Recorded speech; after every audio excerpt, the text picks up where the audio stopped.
In this video, we're going to be breaking down liquidity concepts and how I use liquidity concepts to have a nice trade idea today on USD CAD. You guys are going to want to stick around for this video. Liquidity concepts is a very, very powerful concept in the Forex market. Helps with direction, helps with targets, all that good stuff. So without further ado, let's jump into the video. What's up, beauties? Thanks for meeting me back on the charts. Today in this video, I'm going to be breaking down liquidity concepts and how I use them today on this trade on USD CAD. I'm going to also be showing you how I use it for direction and how I use weak highs and weak lows to my advantage. So if you want to take out a notebook, I highly suggest, or if you're just supporting me and you trade a completely different strategy, I appreciate you watching this video as well. It means a lot. So I'm aware we all trade differently, but this is how I personally trade. So maybe there are some nuggets that you'll be able to take away from this. But right off the bat, guys, looking at UCAD, my bias on this pair is obviously long. As you guys can see, we made this nice demand zone here, strong move up. We've had very, very corrective price action down, which is building what? Liquidity. We can see the market took out liquidity, and now we're coming down corrective again. Now, this is what I love to see. And this, to me, is the market giving us, it's the market tipping its hat that we want to continue higher, because we can clearly see the momentum is to the upside because the sell side moves are very, very choppy, and we can see how sharp the upside moves are, right? So when I'm looking at this bit of price action here, I want to see the market come into these levels here below this low. And I'm not looking to long until that happens. You can see we started to build a ton of sell side liquidity here, right? We got equal lows over here on USD CAD. So when I saw this morning, I'm starting to lick my lips because the market is giving us a target. And I like to use equal highs, corrective price action, so trend lines. I like to target this stuff. And if you guys have studied liquidity concepts, ICT concepts, you know that a lot of people trade trend lines, and that's great. They have a lot of success with them. Whereas other people who learned ICT and liquidity concepts, we like to target trend lines. We like to target equal highs, equal lows, whatever it may be, because we're aware that's where people's stop losses are going to be. So this is a great example of that, right? And I have it highlighted here. You guys can see we got 1, 2, 3. We got triple bottom equal lows, okay? So I'm not looking to long unless this liquidity pool here is taken out. So I either want to see this or I want to see this. Right? These are the two options I want to see on USD CAD for the next upcoming days. It'll be very, very interesting to see if that plays out. I know we got a ton of Fed news this week about interest rates, all that good stuff. So it's all subject to change, but either way, this will be here, and you guys are either going to witness me be completely wrong and the market's just going to absolutely dump to the bottom, or we're going to have a nice buy side run. Either way, I'm happy to throw this out there, okay? So when I'm looking at this, guys, when I got on today, I'm seeing very, very corrective price action on the way down, like I said, which is giving me insight that I think the market is going to long. But like I said, I don't want to see longs until this is taken out. So when I got on this morning and I saw London came down very, very corrective and stalled right here, I was licking my lips. I was very, very happy because now I have a trade idea. Because if I'm looking at this piece of price action, I see that Asia had a nice sweep of buy side liquidity, right? And I like to look at buy side and sell side liquidity as like a game, right? And I've tried to explain this before in previous videos, but if I've missed it or you haven't seen that video, I'll explain it now. So the market, in order to go down, needs to take out buy side liquidity, right? So in order for the market to go down here, it has to take out counterparty liquidity. It has to take out stop losses to then fulfill orders to continue lower, right? The same thing works for when we want to long. We have to take out old lows to then, take out stop losses, get liquidity, get gas, get fuel. That's the way I like to look at it, to then continue higher. If the market is running out of fuel, it will then create liquidity to take out, to fuel up, to then explode in the desired direction, right? And that's how I like to look at the market in terms of corrective price action. We can see it has a strong move up, right?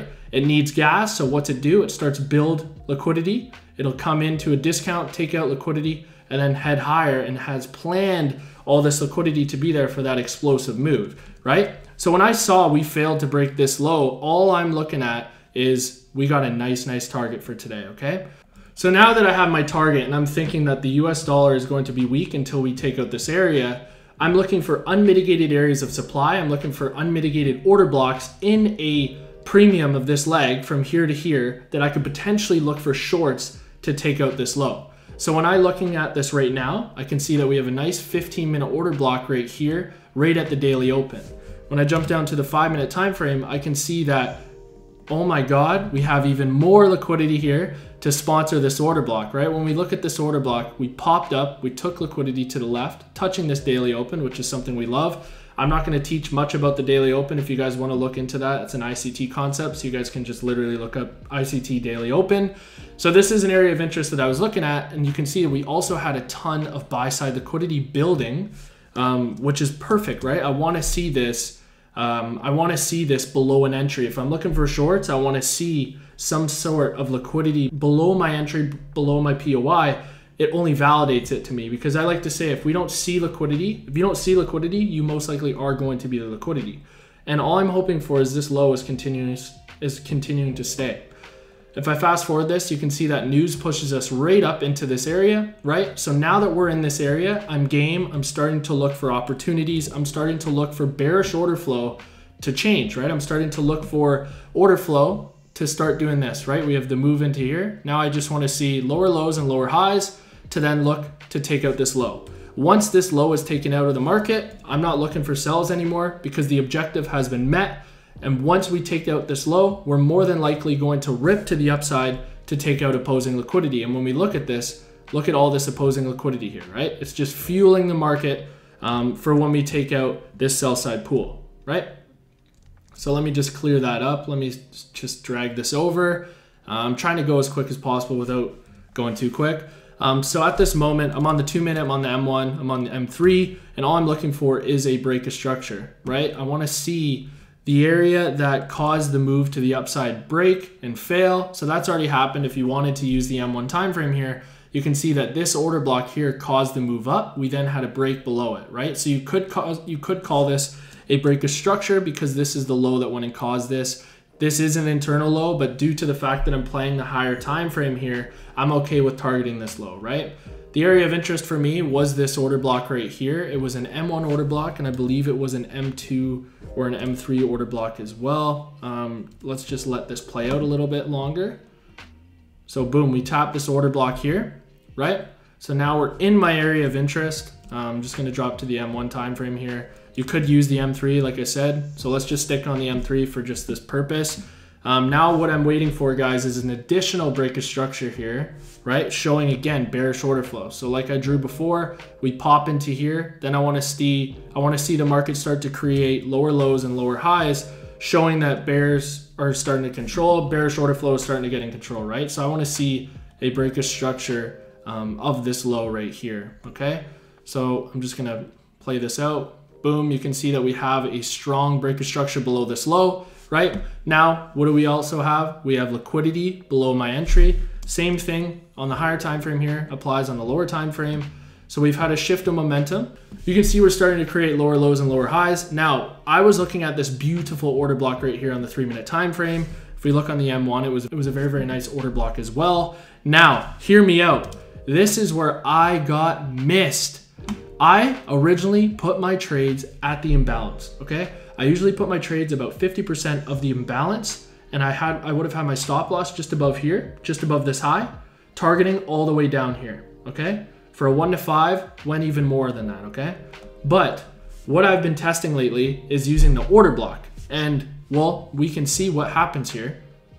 Oh, it actually, okay, so you can see that it gets tagged in here using the imbalance, right? If I was using the order block up here, which is where I did have my limit, I'll pop that up on the screen here. And it sucks because this would have passed my MFF 200K challenge, guys. I will keep you updated on that. But this would have been a pass right away here. I'm up like 4 or 5%, but this would have been a pass, okay? So unfortunately, if I just use this, I would have passed, but I use this, but it's okay because I'm starting to test more with the lower time frames of 3 minutes and all that good stuff. But again, we can watch this play out. Boom, right to the sell side target here, right?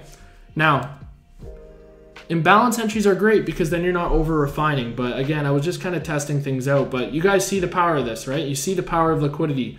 Having the higher time frame liquidity pool in mind gives you that direction to go for, right? I wasn't just on the lower time frame here guessing. I had my target where I think the market is going to go. Then with that information, I was just looking to enjoy the ride. I was trying to get in, right? And this way you don't have to catch tops, you don't have to catch bottoms, you're just going in with the order flow on the way to that target. So what I want you to do here is look what happens when the market takes out sell side liquidity. Where is it going to be looking next? I'm gonna ask you guys this before I hit play. We've now taken sell side liquidity. Now where's buy side liquidity gonna be, right?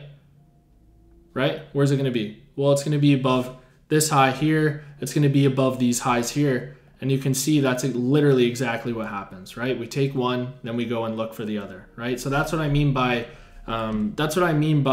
it goes from ping pong, right? It goes from one side to the other. And this is why a lot of people get caught on the wrong side of the market, because a lot of people would still see this as like a break of structure or price is bearish, but you have to be aware the market fulfilled its sell orders, right? The market took out the sell side liquidity, so it's going to be looking for liquidity in the opposing direction, right? Now, I hope you guys enjoyed this video, and I mean, it sucks that I got swerved on this trade, but it was broken down perfectly. It was broken down absolutely perfect to perfection. It was just one of those where I used the order block instead of using the imbalance, and it's something that I'm still testing. So you're gonna get swerved on some of these trades. It is what it is. But nonetheless, I'm very, very grateful for the growth that was experienced. And yeah, I hope you guys enjoyed this type of video. Hope you guys enjoy the case study breakdown type videos. I get asked to do them all the time, so I'm trying to do a balance with them. But we'll see what happens this week with UCAD. Like I said, we're either going to be completely wrong publicly here and UCAD's going to absolutely dump, or I could see a run up into this high potentially. But this high looks nice to me to get targeted, so we'll see what happens. But what do I say at the end of every single video, guys? Let's be 1% better every single day. I appreciate you all, and I'll see you on Sunday.